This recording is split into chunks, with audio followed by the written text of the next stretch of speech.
tardes, bienvenidos aquí a el ciclo de conferencias ¿Qué sabemos sobre el cambio climático en México? Y ahora estamos en el módulo 10, que es Ciudades y Cambio Climático, que estamos organizando en conjunto con el programa de estudios sobre la ciudad, WEC, y que en este día tenemos a una gran invitada, que tengo mucho gusto de que esté aquí con nosotros, que nos viene a explicar, pues, qué podemos hacer con esto de la isla de calor, ¿no? Su presentación es Estrategias de diseño urbano para la mitigación del efecto de la isla de calor, y ella es Adriana Lira Oliver. Ella obtuvo la licenciatura en Arquitectura con mención honorífica en la Facultad de Arquitectura de la UNAM en el 2002. El título de la tesis fue Desarrollo de un concepto bioclimático en el diseño de edificios, caso de estudio México DF. En el 2003 obtuvo la maestría en diseño en el GSD de la Universidad de Harvard, con un enfoque en el diseño sustentable. En el 2006 obtiene el doctorado en diseño por la misma universidad con la tesis doctoral Iluminación interior para el sistema circadiano humano, evaluando la interacción entre las características espectrales y de intensidad de la luz, las propiedades ópticas de los materiales y la textura de las superficies. En su comité asesor estuvo el doctor Freud Glauber, Premio Nobel de Física del 2005. En 2007 llevó a cabo una estancia postdoctoral de 6 meses en la Clínica del Sueño de Harvard, invitada por el connotado neurólogo Charles Czeisler. Durante 2007 y 2008 trabajó en la consultoría internacional en edificaciones sostenibles del despacho Atelier 10 de Nueva York, donde adquirió una amplia perspectiva sobre la construcción sostenible en un ámbito mundial. Asimismo, en el año 2009 realizó un postdoctorado en termodinámica de edificios en el Instituto de Ingenierías de Energías Renovables de la UNAM. En el 2007 recibió los premios Richard Kelly Grant Award de la Illumination Engineering Society de Estados Unidos y el Graham Foundation Award por su trabajo de investigación en los aspectos fisiológicos de la luz y la salud. En el 2012, Adriana Lira recibió el premio Ciudad Capital Herberto Castillo por sus contribuciones al diseño sustentable en México, y en 2018 el reconocimiento de distinción Universidad Nacional para Jóvenes Académicos en el área de arquitectura y diseño. Ha publicado varios artículos sobre sistemas pasivos de climatización en interiores, y en septiembre de 2014 se incorpora a la Facultad de Arquitectura de la UNAM como profesor de tiempo completo, en donde ejerce hasta la fecha. Ha impartido cursos en el posgrado de Ingeniería y en el posgrado de la Universidad de Harvard. En 2015 crea e instrumenta el Laboratorio de Entornos Sostenibles, LES, de la Facultad de Arquitectura, en donde se realizan proyectos de docencia e investigación inter y transdisciplinarias, y coordina este laboratorio actualmente. Adriana, un gusto enorme tenerte aquí con nosotros. Gracias por venirnos a platicar sobre lo que haces. Muchísimas gracias a ustedes, antes que nada al programa de investigación en cambio climático de nuestra Universidad Nacional Autónoma de México. Igualmente a ti, al doctor Francisco Estrada, también por todo esto. Y pues bueno, como ya se dijo, voy a explicar un poquito sobre las estrategias de diseño a nivel urbano, ¿no? Y cuál es su importancia en cuanto al cambio climático y al efecto de isla de calor que estamos, creo que todos, viviendo y sufriendo actualmente en las ciudades, y la Ciudad de México no es una excepción. Y pues mucho de esto tiene que ver obviamente con todo este cambio de uso de suelo que tenemos en nuestras ciudades, mayormente porque pues de manera natural la cobertura de nuestra superficie terrestre pues es en un inicio en las zonas rurales, ¿no? Es principalmente vegetativa o tiene mucho más zonas de vegetación, y pues salir obviamente construyendo y llenando de edificios toda esta zona, y también cambiando esta superficie vegetal por superficie inorgánica, ¿no? Debido a estos materiales de construcción para las calles, banquetas, fachadas de edificios, etc., etcétera, pues hay un gran cambio de materiales en la superficie de la corteza terrestre a inorgánicos. Y bueno, vemos que la densificación de las ciudades la Ciudad de México. Ahorita estamos viendo una imagen de la aérea de la Ciudad de México, pues obviamente está completamente densificada en cuanto a esta área de materiales, de superficies de materiales inorgánicos, ¿no? Y aunque las ciudades tienen diferentes zonas con mayor densidad o menor densidad, ¿no? Esto de todas maneras implica que haya una mayor área, digamos, inorgánica, ¿no? De materiales inorgánicos en relación con los alrededores rurales, lo que está creando un efecto de mayor temperatura en las zonas, en las zonas, digamos, conurbadas o urbanas, en relación con las zonas rurales que tienen mucho más vegetación. Y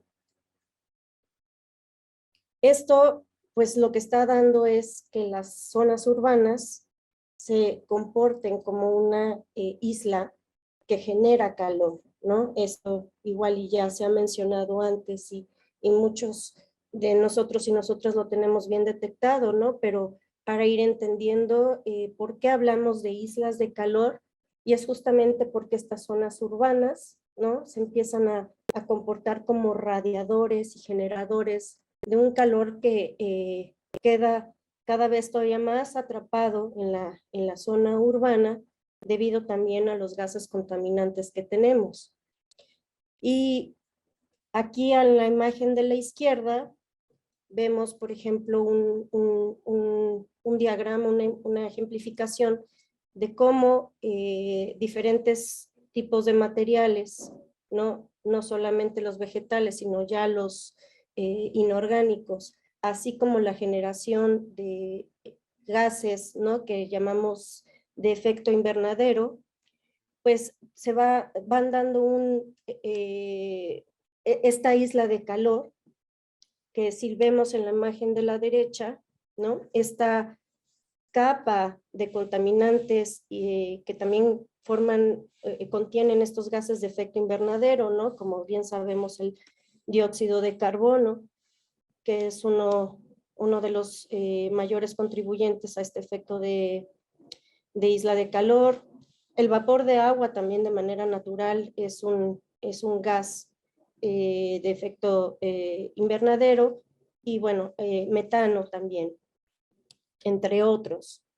Y lo que pasa en este efecto invernadero, que está completamente relacionado con el efecto de isla de calor en las ciudades, bueno, uno de los factores importantes en esto es también, como se está diciendo, el cambio de materiales que ahora pues construyen esta superficie, ¿no?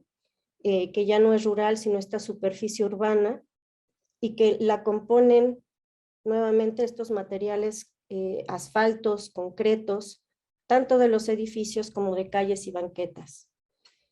Y debido a la actividad en las ciudades, pues obviamente se va teniendo esta mayor concentración también de emisiones de gases de efecto invernadero, y lo que está pasando es lo siguiente: la radiación solar, ¿no? Que emite 3 tipos de radiaciones, radiación infrarroja, visible y ultravioleta, ¿no?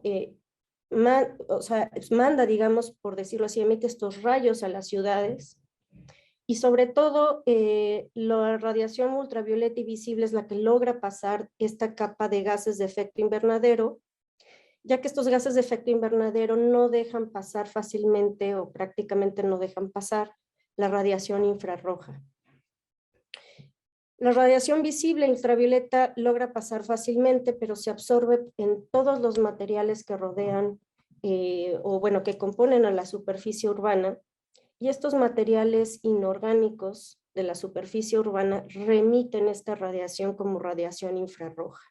Y aquí es muy importante entender que la radiación infrarroja es la que se sensa como calor, es la que da ese aumento de temperatura, en este caso en el aire de las ciudades.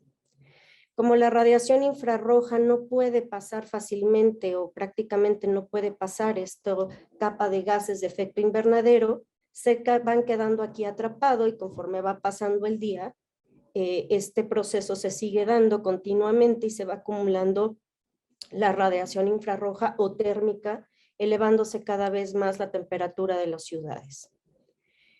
Y bueno, aquí vemos también que la radiación proveniente del sol, no nada más viene en rayos directos, sino que también interactúa con diferentes componentes de la atmósfera y también se dispersa de manera difusa o equitativa, se distribuye en la atmósfera, entonces haciendo que este efecto invernadero también sea, digamos, disperso de manera equitativa en la atmósfera.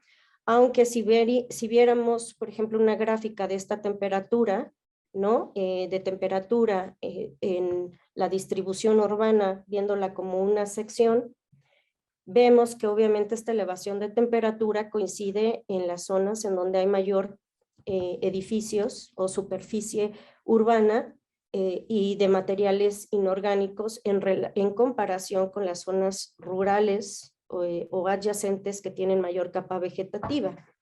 Y si viéramos esta elevación de temperatura, o más bien estos diferentes gradientes de temperatura, como un mapa de colores falsos, como vemos en la tercera imagen de la derecha, podríamos ver justamente, ¿no?, que las mayores temperaturas corresponden a esos lugares urbanos en donde hay mayor cantidad de materiales de construcción en relación con sus alrededores, ¿no? Y bueno, esta diferencia de temperaturas de al menos 4 grados centígrados, que cada vez es mayor esta temperatura, nos definen o hacen que se comporten estas zonas urbanas como una isla de calor. Y bueno, aquí nada más es simplemente para explicar un poco mejor, ¿no? Los componentes de la radiación solar, ultravioleta, visible, infrarroja, y que es la infrarroja realmente la que hace que aumente esta temperatura y la sensemos como calor, pero que la ultravioleta y la visible, al ser también absorbidos por los materiales inorgánicos y de construcción en las ciudades, pues emiten esta radiación como infrarroja dando el calor, ¿no? Y esto lo vemos muy bien ejemplificado a nuestra vida diaria cuando estamos en nuestros coches, ¿no? Que lo dejamos bajo el sol con las ventanas cerradas y al cabo de unas horas o incluso minutos al entrar, pues la temperatura adentro es mucho mayor y pone en peligro la vida de las personas que se llegan a quedar adentro. Y lo mismo sucede en cualquier espacio cerrado, incluso un espacio dentro de un edificio. Y aquí entonces ya empezamos a hablar de materiales de construcción, ¿no?, que van creando esta superficie urbana. Los edificios se comportan, obviamente, o bueno, tienen este rol o forman parte de esta superficie urbana, ¿no? Sus muros, pues son parte de la superficie urbana vertical y sus cubiertas parte de esta superficie urbana horizontal, ¿no? Que también se va complementando con las superficies de las banquetas y las calles, mayormente de concreto y asfalto. Y lo que está sucediendo es que todos estos materiales, ¿no?, que componen esta superficie urbana se están empezando a comportar como radiadores. Sabemos y vivimos muy bien este efecto durante el día, ¿no? En la Ciudad de México, por ejemplo, si los que llegamos a vivir en la Ciudad de México o en algunos otros lugares con clima templado, pues que en las mañanas son considerablemente frescas, pero en la tarde ya hay una diferencia de temperatura mucho, en donde la temperatura en las tardes es mucho mayor y se siente un calor intenso. Y más que ahí el efecto del sol es el efecto de que los materiales, o bueno, todos los edificios y nuestros entornos urbanos están emitiendo radiación infrarroja, ¿no?, que es lo que sensamos como calor. En pocas palabras, la superficie urbana, incluyendo la de los edificios, la superficie de los edificios, se comportan como calentadores, como radiadores que van calentando todavía más la ciudad, ¿no? Ya en la próxima sesión, el doctor Estrado justamente hablará de la importancia de de esta isla de calor en relación también con el aumento de temperatura ya a nivel global y de cómo por qué es tan importante mitigar también el efecto de isla de calor. Pero siguiendo entonces con lo de los materiales, justamente estos materiales, ¿no? Como incluyendo las azoteas, estos concretos, absorben esta radiación proveniente del sol y digamos que la transforman en radiación infrarroja. Por eso a veces yo ejemplifico bueno, relaciono, comparo más bien los edificios con los materiales convencionales actualmente, concreto, tabique, como unos radiadores o calentadores, ¿no? Estamos construyendo radiadores y calentadores que van emitiendo durante el día cada vez más radiación infrarroja y aumentando cada vez más la temperatura, y pues después alrededor del mediodía es cuando se sienten este intenso calor, ¿no?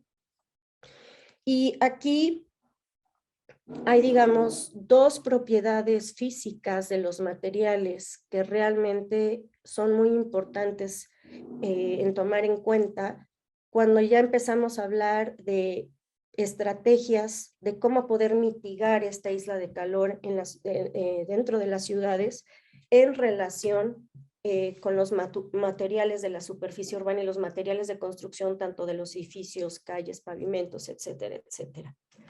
Y dos de estas propiedades son lo que pues se relacionan con propiedades ópticas, ¿no? Las propiedades físicas de los materiales que interactúan con la radiación electromagnética o con la luz solar, por decirlo así, son las propiedades ópticas, y dos de ellas que nos interesan mucho a todos y todas como ciudadanos son la capacidad de reflejar los materiales esta radiación, ¿no? Es decir, cuánto reflejan de radiación solar y cuánto emiten de esta radiación absorbida, ¿no? Porque los materiales no absorben completamente la radiación solar o tampoco la reflejan completamente al 100%.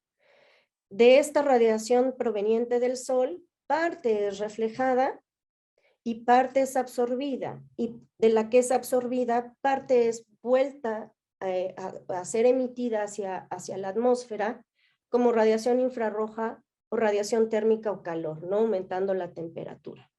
Entonces, obviamente, entre más absorban los materiales esta radiación y más emitan esta como calor, pues entonces habrá este efecto de mayor aumento de temperatura, ¿no? Y bueno, aquí en el Laboratorio de Entornos Sostenibles de la UNAM, justamente parte de lo que estamos haciendo es caracterizar y analizar estas propiedades de los materiales, tanto de cuánto reflejan y cuánto emiten, es decir, la reflectancia solar, cuánto reflejan de la radiación solar, y su emitancia térmica, ¿no? Cuánto de esta radiación absorbida es emitida, porque estas dos, la reflexión y la emitancia, nos indican cuánto calor se rechaza, ¿no?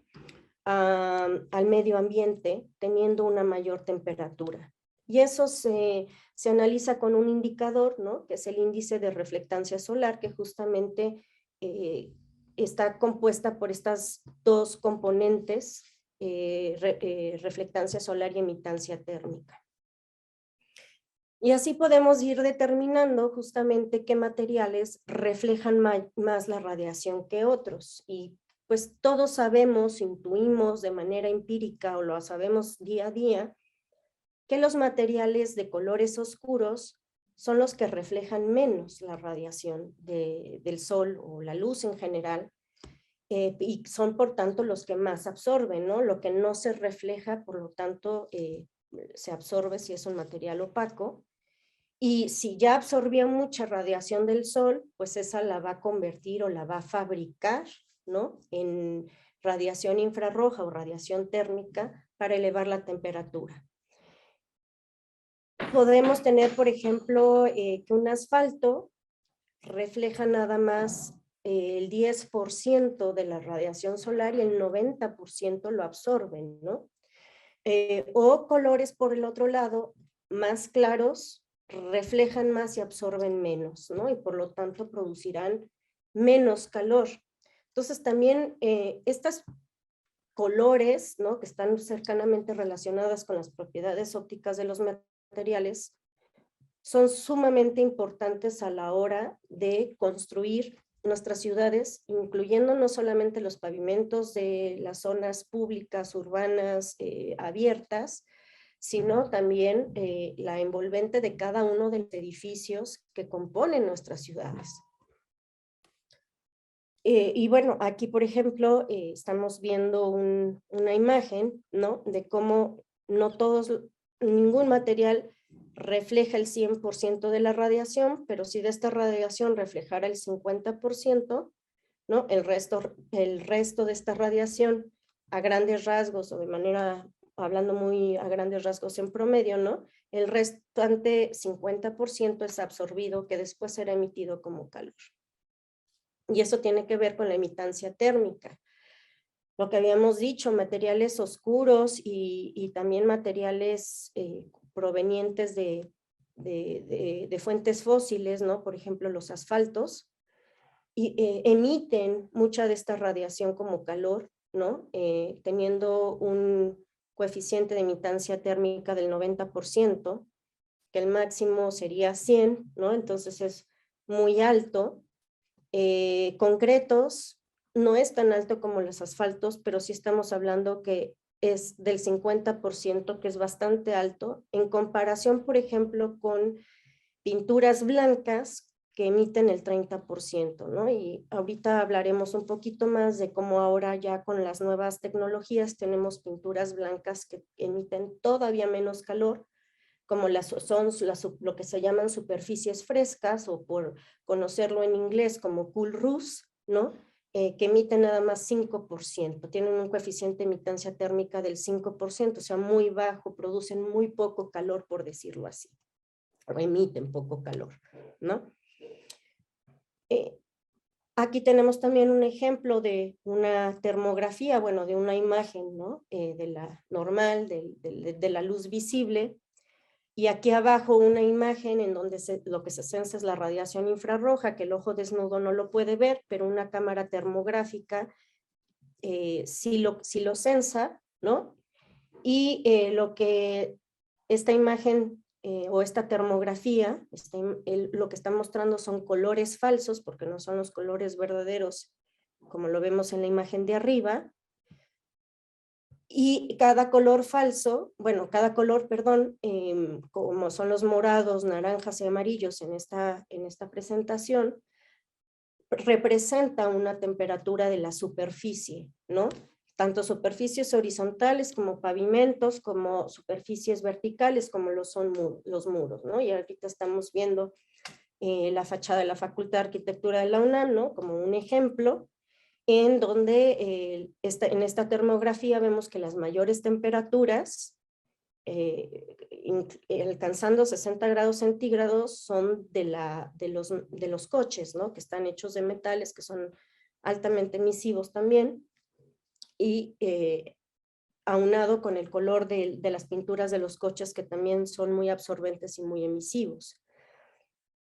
Tenemos en contraste, por ejemplo, superficies mucho más frías que emiten menos calor, como lo son los vidrios, ¿no?, como aquí lo vemos, el vidrio de la fachada, en donde tenemos una temperatura mucho menor de 20 grados centígrados. Pero aquí vamos viendo cómo la elección de los materiales que van componiendo nuestros alrededores es muy importante, porque en este caso, en esta imagen en particular, lo que estamos viendo es que los coches son como fabricantes, productores, radiadores de calor, pero los edificios no son la excepción, ¿no? Aquí vemos, por ejemplo, el pavimento del suelo, en donde ya tenemos temperaturas como hasta de 40 grados centígrados, 50 grados centígrados, que ya son muy altas, ¿no? Y está radiando todo este calor a los alrededores. Y bueno, así podemos ver diferentes índices de reflectancia solar o compuestos por el coeficiente de reflectancia solar y de emitancia térmica de diferentes materiales, ¿no? y vamos viendo como, por ejemplo, los materiales que componen los asfaltos efectivamente son los que tienen emitancias térmicas muy altas. En el Laboratorio de Entornos Sostenibles también se ha hecho trabajo con la doctora Mónica Ballinas, que ha realizado su estancia postdoctoral aquí, junto con también el doctor Víctor Barradas. Bueno, ellos anteriormente también han hecho trabajo sobre isla de calor en la zona metropolitana, los alrededores, bueno, la Ciudad de México y alrededores, y también han obtenido imágenes de colores falsos de esta zona metropolitana, nuevamente en donde a los colores rojos se les adjudica una mayor temperatura, a los verdes una menor temperatura, y vamos viendo cómo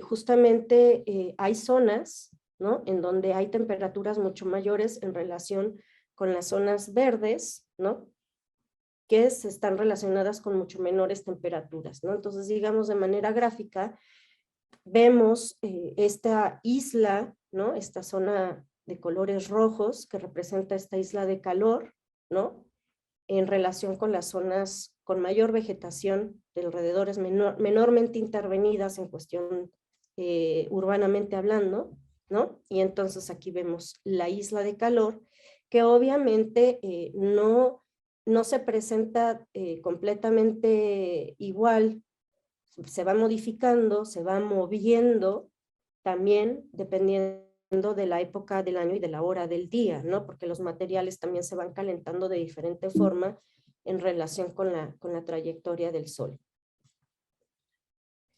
Y bueno, aquí también, por ejemplo, vemos una imagen, ¿no?, explicativa, una ilustración de justamente cómo hay materiales como el vidrio, ¿no?, que aunque están absorbiendo la misma cantidad de radiación solar que un tabique, no emiten tanto calor como por ejemplo el tabique, ¿no?, que emite más calor elevando mayor la temperatura, ¿no? Y es por esto digamos, esta ilustración ejemplifica lo que está sucediendo en la termografía, ¿no?, donde los vidrios presentan una menor temperatura porque emiten menos calor, perdón, y el tabique emite más calor teniendo una mayor temperatura. También hemos realizado trabajos para proyectos de investigación de tesis de maestría en conjunto con el posgrado en Ciencias de Sostenibilidad de la UNAM, ¿no?, sobre estos diferentes acabados de la superficie urbana y su relación con este aumento de temperatura en las ciudades, que obviamente repercuten grandemente en la salud de los ciudadanos, como ya sabemos, ¿no? Y este es el trabajo de ahora el maestro Juan Carlos Hernández Bernardino, en donde se midieron estas propiedades ópticas, reflectancia solar, emitancia térmica de diferentes materiales, sobre todo de aquellos que componen no solamente banquetas como los concretos, sino los recubrimientos de las azoteas de los edificios, ¿no?, que componen gran parte de esta superficie urbana. Pues obviamente también superficies vegetativas, ¿no? Bueno, vegetales compuestas por material orgánico vegetal, y además de tomarse y analizarse sus propiedades ópticas, se fueron también tomando termografías en diferentes días del año a diferentes horas, ¿no? Y vemos, por ejemplo, como la capa vegetal, aquí en la imagen inferior izquierda,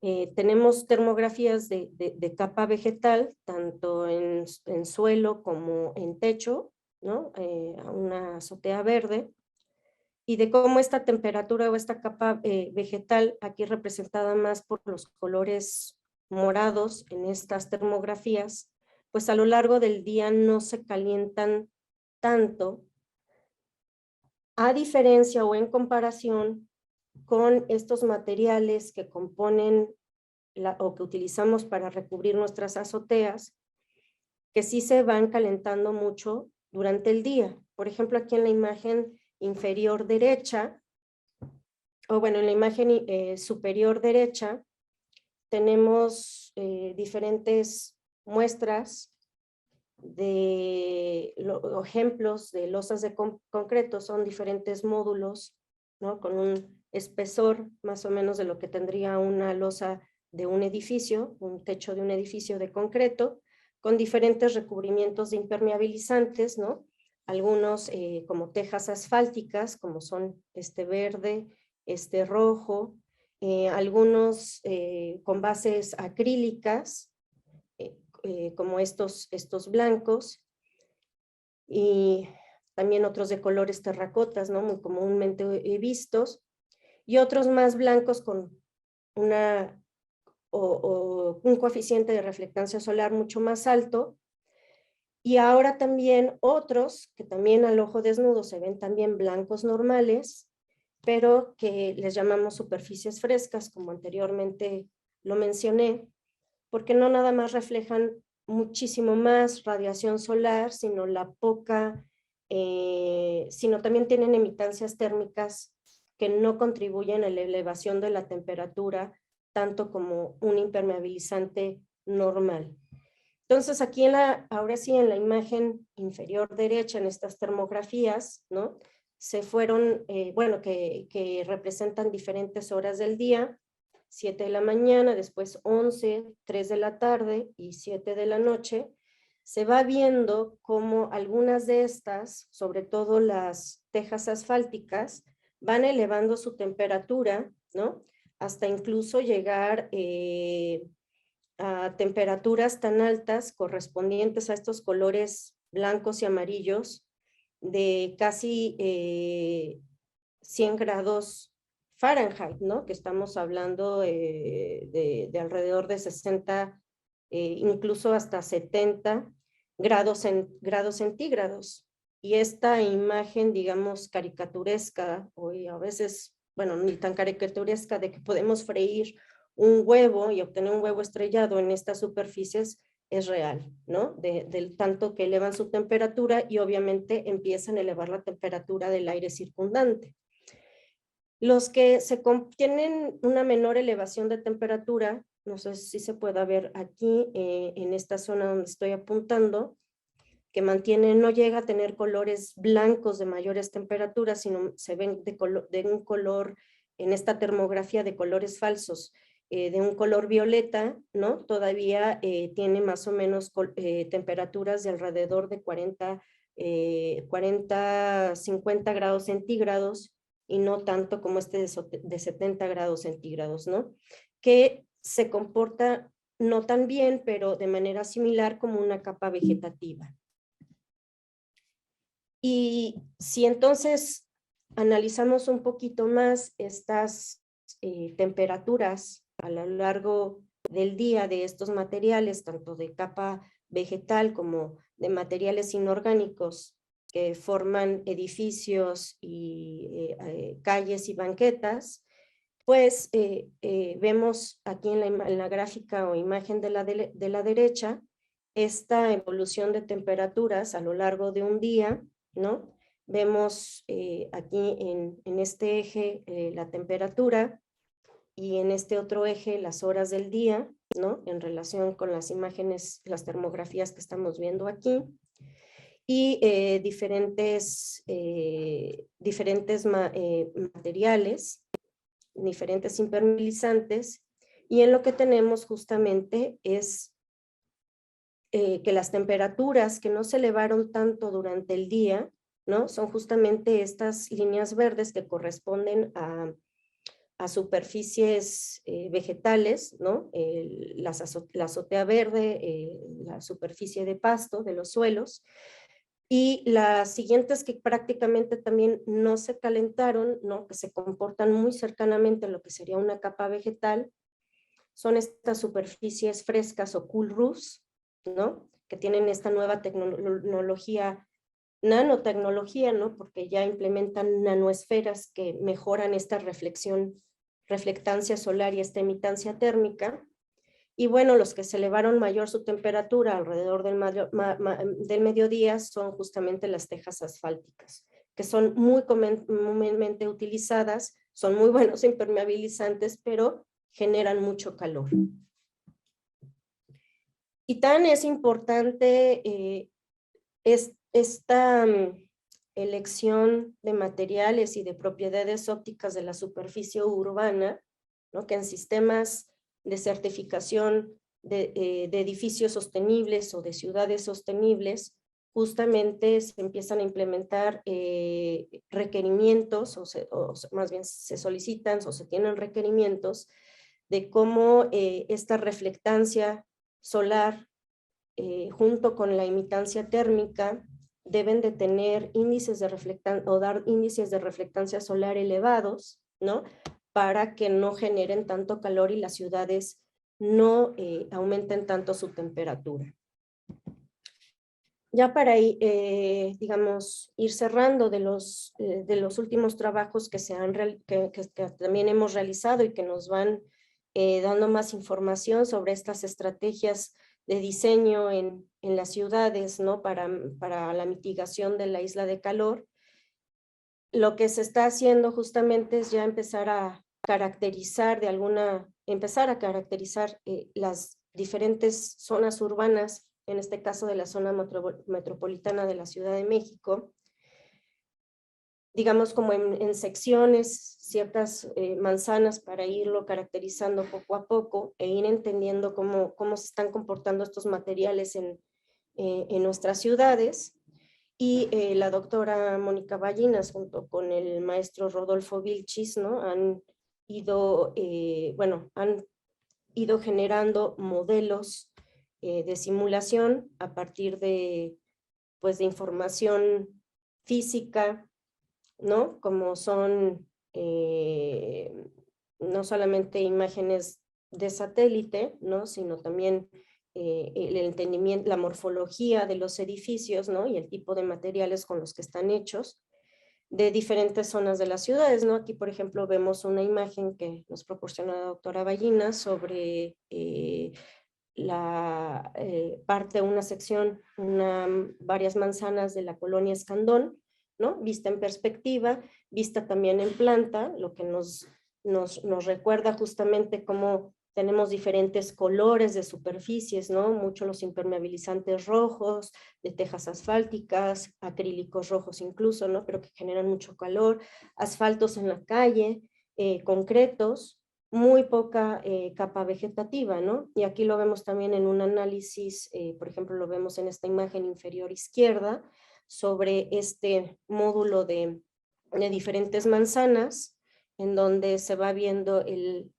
área vegetal en estos recuadros, ¿no? Y se va viendo que su porcentaje de área vegetal es muy poca, y ya vimos que las capas vegetales son las que menos se calientan, no solamente, más que nada porque son materia viva, ¿no? Que está utilizando la radiación solar, no la está fabricando, no la está transformando en calor, sino la está utilizando para su fotosíntesis. Pero bueno, aquí vemos claramente, ¿no? Como tenemos más área de superficie inorgánica que esta área vegetal representada por estos recuadros verdes.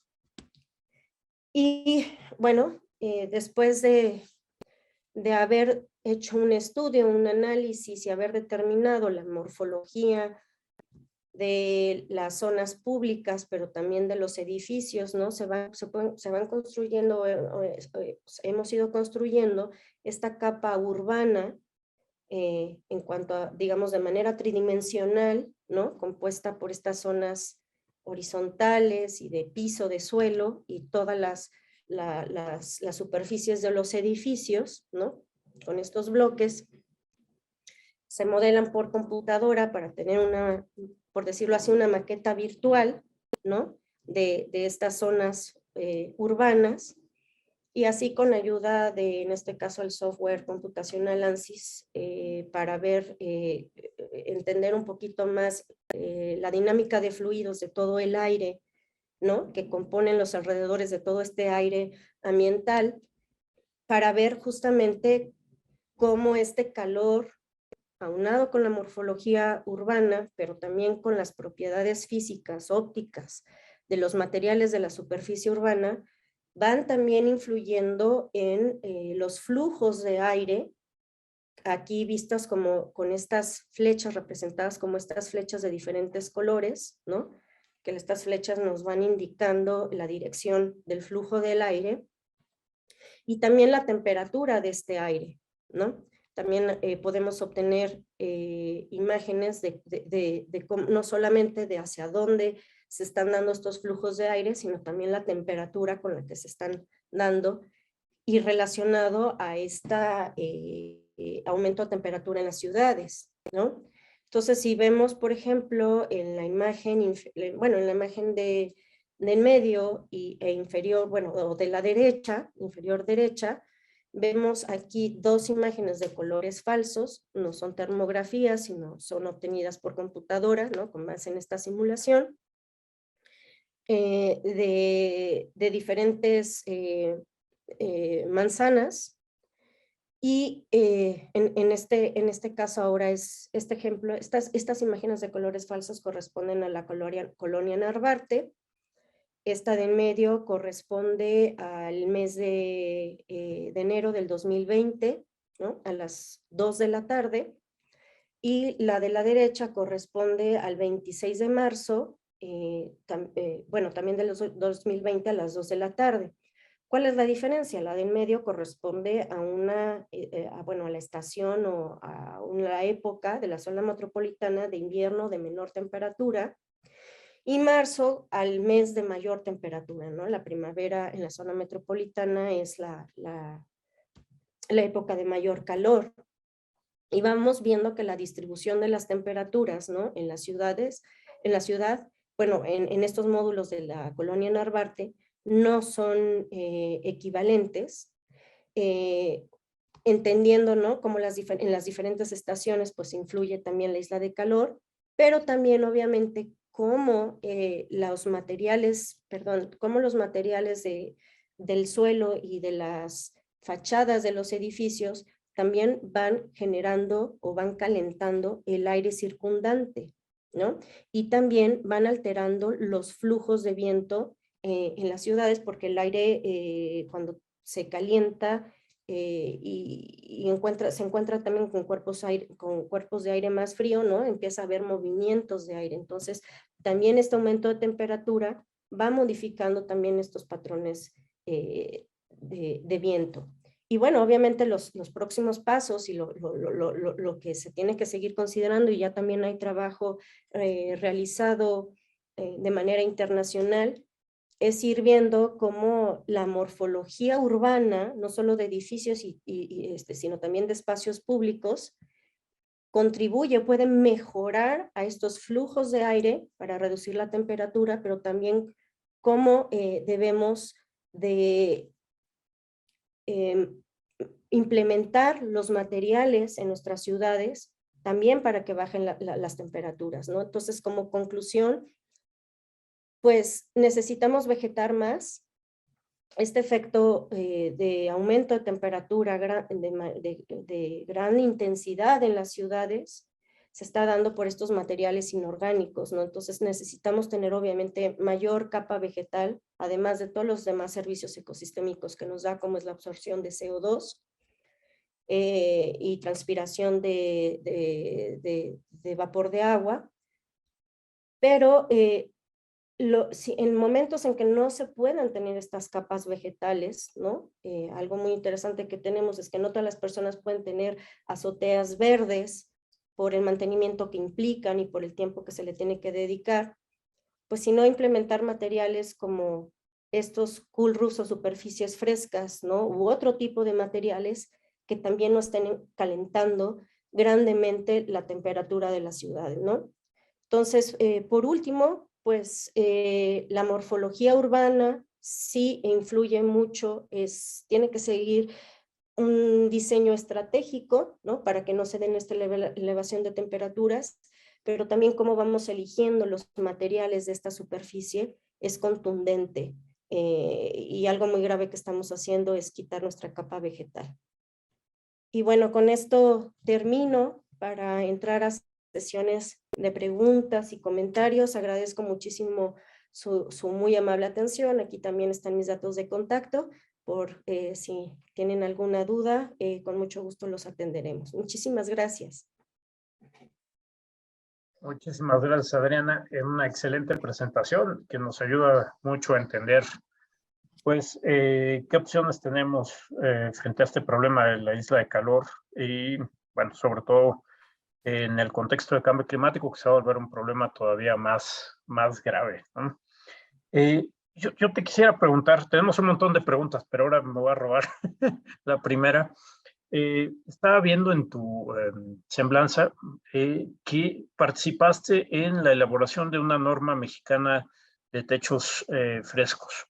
¿Nos puedes comentar, pues, en qué va eso, qué pasó, cómo, si se está aplicando, qué sabemos de eso? Esta norma, más que para la implementación de superficies frescas, es para poder caracterizar o poder determinar si un impermeabilizante se puede considerar como superficie fresca o de plano no. Es decir, si esta norma es más bien como un método, son métodos de pruebas, ¿no? Que determinan cuánta reflectancia solar, cuánta imitancia térmica deben de tener los materiales y por lo tanto cuál es su índice de reflectancia solar para que puedan ser considerados superficies frescas. Y esa es en la norma en la que participó su servidora. Y bueno, ahora los siguientes pasos es obviamente ir haciendo normas también de cómo podemos ya implementar o debemos implementar estas estrategias de manera pues obligatoria o por lo menos de manera más consciente, ¿no? Sí. Entonces, más bien de las características que los materiales tienen que tener para que sean considerados.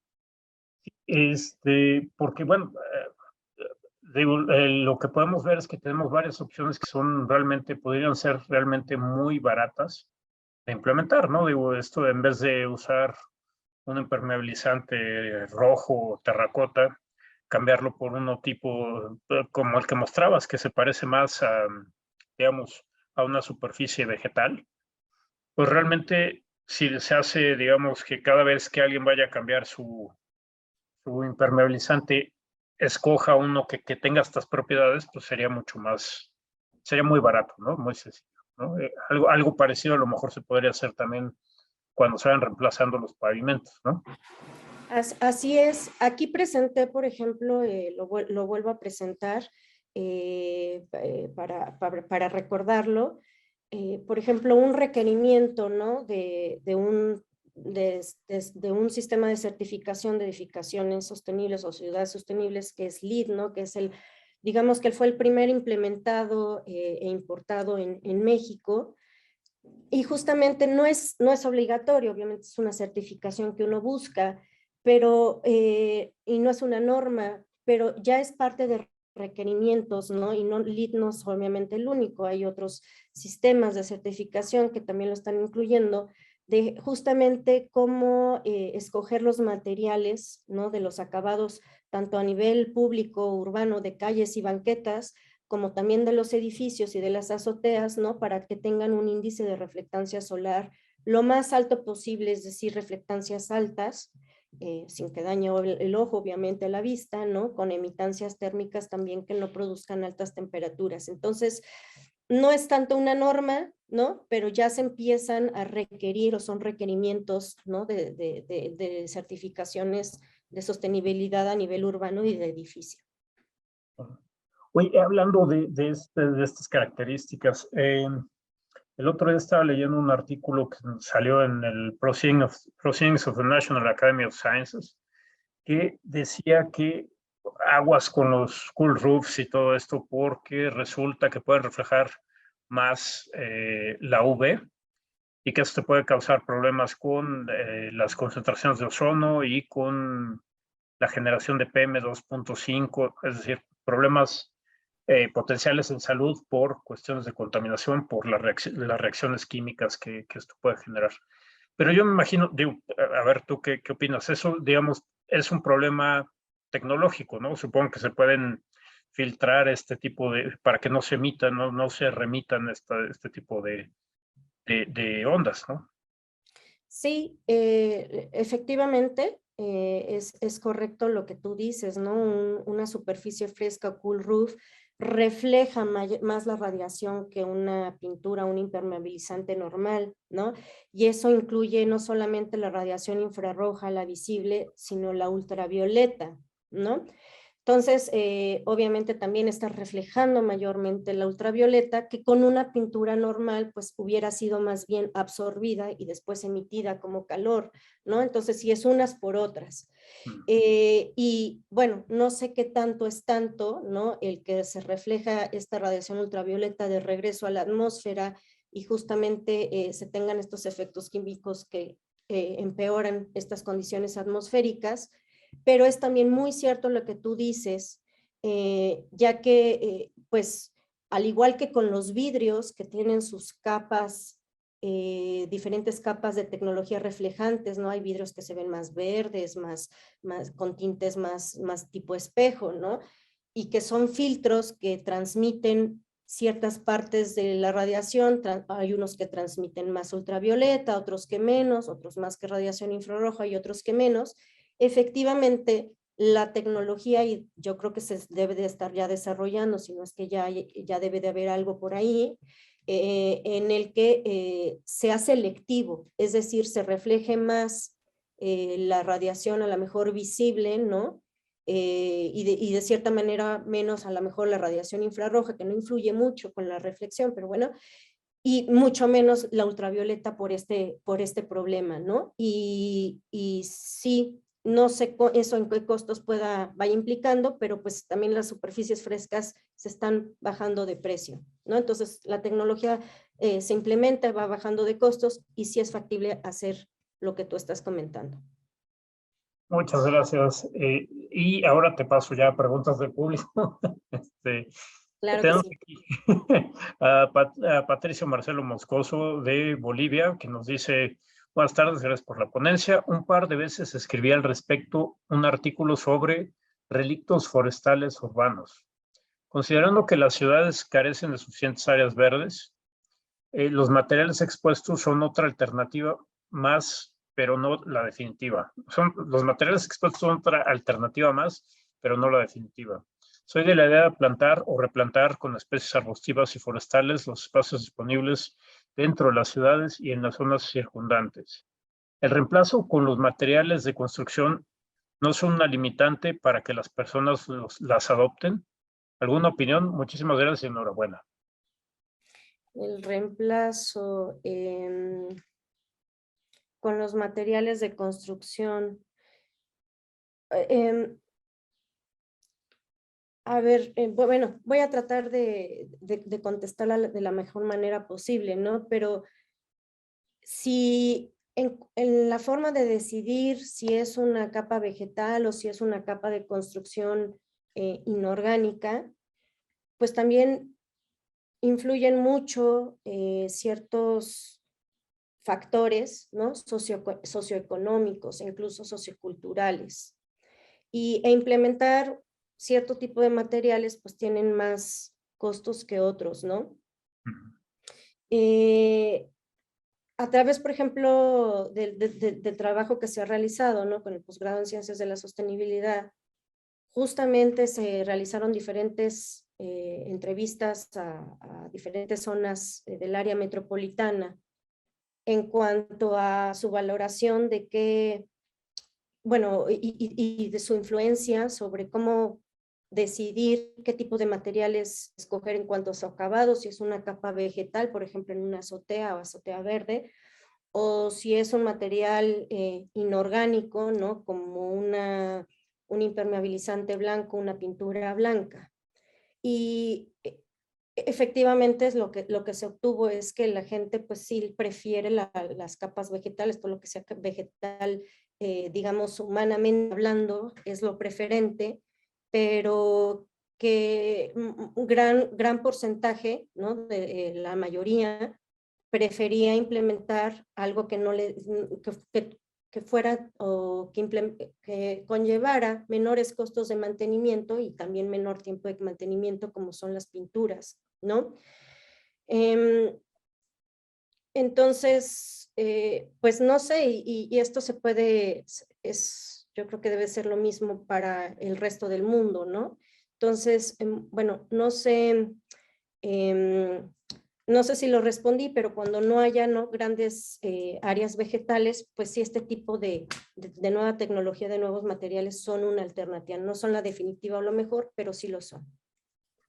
Pues probablemente sea una combinación de todas las anteriores, ¿no? Pues, porque también digo, bueno, depende del tipo de vegetación y eso, pero digamos, los costos en términos de agua y todo esto, ¿no? Exacto. De mantener una vegetación, pues pueden ser altos y en algunas ciudades que ya tenemos unos problemonas con el agua, pues hay que medir bien, ¿no? También, exacto, sí. Y Es, tenemos, perdón. sí, ese era otro factor. Sí, adelante. Sí. Tenemos otra pregunta de Norma Elizabeth Olvera, que dice: muchas gracias por esta exposición tan interesante. Estimada doctora, por favor, me podría decir, y hace dos preguntas, ¿qué políticas públicas se podrían implementar para atenuar el efecto de la isla de calor en la zona metropolitana del Valle de México? Y la segunda es, ¿los proyectos que buscan mitigar los efectos de isla de calor son incluyentes? Esto es, ¿consideran poblaciones de escasos recursos? Oh, excelentes preguntas. Pues, digamos, políticas públicas, justamente está el programa, bueno, en relación con esto, está el programa de hipoteca, no, hay un programa de azoteas verdes justamente en el que se disminuyen los impuestos, el predial, ¿no? De los edificios, si se tiene una cierta área de azotea verde, ¿no? Entonces, digamos que eso es un incentivo, el reducir el predial, a cambio de aumentar la capa vegetal en nuestras azoteas, justamente con esa intención, ¿no? El de mitigar la isla de calor en la zona metropolitana. Y sé que, por ejemplo, también normas como son la NMX 164, que tiene que ver con sostenibilidad en edificios y en ciudades, ¿no? También ya están requiriendo, que no es una, tengo entendido que todavía no es una norma obligatoria, ¿no? Pero se quiere que sea una norma obligatoria, en donde también se requieran el cambio de estos materiales, ¿no? Entonces no es una política pública como tal, pero ya también se está viendo a que se vaya integrando en las normas obligatorias como esta que comento. Y si se buscan que se consideren en poblaciones de escasos recursos, pues sí, justamente lo que se está viendo no solamente con el desarrollo de la investigación de muchos colegas y su servidora, ¿no? Sino en conjunción también con el gobierno, es efectivamente ver cuál es la paleta de tipo de materiales que tenemos eh, en relación con sus costos de mantenimiento y costos iniciales, para que también, digamos, se vaya adecuando a los diferentes perfiles socioeconómicos de la población, incluyendo poblaciones de escasos recursos, por supuesto que sí. Y la otra es vegetación nativa, ¿no? Que practican, o sea, que no consume agua extra, sino la dada, ¿no? Por los ciclos climáticos normales, y que eso hace que se tengan menos costos en mantenimiento, ¿no? Sí, y bueno, también ahí, pensando un poco en esto de las poblaciones, digamos, vulnerables con recursos escasos, pues también hay que tener en cuenta que, digamos, actualmente si uno ve un mapa de la isla de calor, de la intensidad de la isla de calor, pues está muy correlacionada con los lugares que son, pues, con un índice de desarrollo social más bajo, ¿no? Entonces, digamos que la distribución actual del problema es bastante inequitativa, digamos, la distribución de la isla de calor. Y pues ahí es donde podríamos tener mayores beneficios ¿no? En atenuar estos casos, ¿no? Y como bien nos contabas, pues pueden ser con cosas muy sencillitas que a lo mejor no tienen, digamos, grandes costos. Pudieran ser políticas públicas a nivel de alcaldía o de la ciudad en general que pues podrían llegar precisamente a la gente con mayor, digamos, vulnerabilidad, ¿no? A este tipo, por ejemplo, a olas de calor, ¿no? Y Norma nos pregunta otra cosa relacionada. Doctora, ¿se han hecho modelos tridimensionales para zonas altamente urbanizadas y densamente pobladas como el Cerro de la Estrella en Iztapalapa, donde además hay una fuerte escasez de agua? No, todavía no, pero se pretende realizarlo, ¿no? Aquí también con el doctor Estrada, justamente es lo que queremos, ¿no? Y hacer estudios en zonas más urbanizadas y donde también, Iztapalapa es muy interesante porque hay muy poca vegetación, es sumamente densa y efectivamente hay muy pocos problemas de agua, hay muchos problemas de agua. Entonces, los estudios que se obtendrían de ahí serían muy interesantes y yo creo que va a ser un reto justamente entender qué soluciones dar justamente por esta escasez de agua, ¿no? Pero no, son trabajos a futuro, pero están en la lista. Gracias. Nos pregunta Anel Altamirano, en el contexto de ciudad, ¿se debería emitir lineamientos de edificación a nivel municipal para ciudades compactas? En el sentido de que todas las ciudades quieren ser compactas.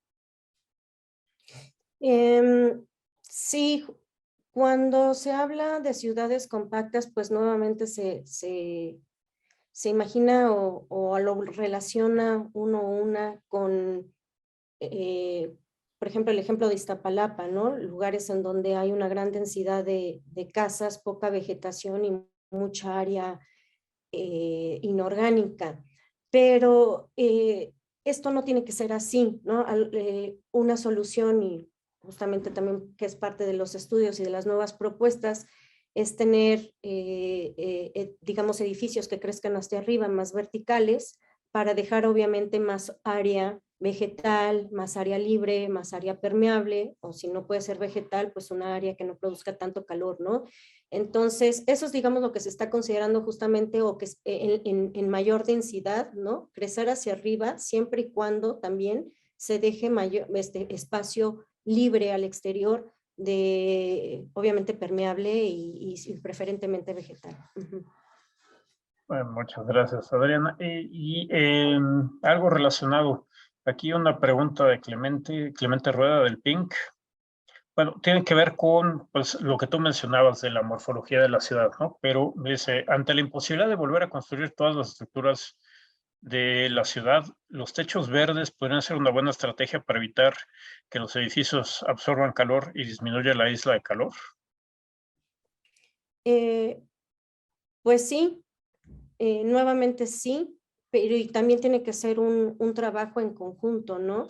Me refiero a todos los habitantes de la ciudad. Si vemos, por ejemplo, esta imagen de satélite de la parte de la colonia Narvarte, pues estábamos viendo que cada techo de cada edificio es como un pequeño píxel bueno, un gran píxel de esa imagen que va a producir calor. Entonces, si los vamos cada uno convirtiendo en capas vegetales o que produzcan menos calor, poquito a poquito, pues se va a volver a convertir en una superficie que no produzca calor, ¿no? Una capa vegetal, en este caso que es la pregunta. Pero tiene que ser un trabajo en conjunto. No solamente son políticas públicas o normas, sino también es la conciencia de la población, que entre más información se tenga, obviamente, pues más trabajo colaborativo vamos a tener, pero entonces tiene que ir siendo un trabajo colaborativo de cada uno de los edificios. Pero si vemos el área de las azoteas de cada uno de los edificios, es una gran componente del área de la superficie urbana, ¿no? Entonces, sí deben de ser consideradas de manera importante a la hora de implementar estas políticas públicas o normas. Es que a veces como que bueno, los que no estamos tan metidos se nos olvida, pero tú te pones a ver los promedios de techos en grandes ciudades y es hasta el 75% del área de la ciudad en techos, ¿no? Entonces es una barbaridad pues el impacto que puede tener, parece que no, pero bueno, el impacto que podemos tener alterando pues esa parte de las edificaciones, ¿no? Y Así finalmente, es. sí, no, adelante, adelante. ¿No? Adelante. Sí, bueno, finalmente pues te quiero agradecer muchísimo la exposición y pues las respuestas a estas preguntas. Es importantísimo el trabajo que ustedes están haciendo en la facultad y ojalá, pues bueno, vamos a seguir con esto y pronto ojalá veamos resultados adicionales, digamos, para la Ciudad de México y para la zona metropolitana del Valle de México, ¿no? Muchísimas gracias, Adriana. Claro que sí, al contrario, nuevamente muchísimas gracias a todos, a todas por su atención y pues estamos en contacto para cualquier cosa. Nuevamente gracias por la invitación.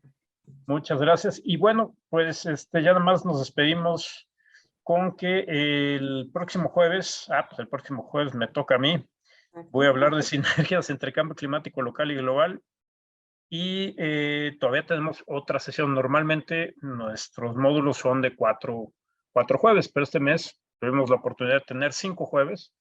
Entonces, después todavía vamos a tener una presentación más y cerramos, no este jueves, sino el siguiente, con un conversatorio con todos los magníficos ponentes que hemos tenido en este módulo para platicar más de pues, cambio climático, isla de calor, qué podemos hacer y todo esto. Muchísimas gracias a todos y nos vemos el próximo jueves. Gracias, Adriana. Gracias, hasta luego. Bonito día.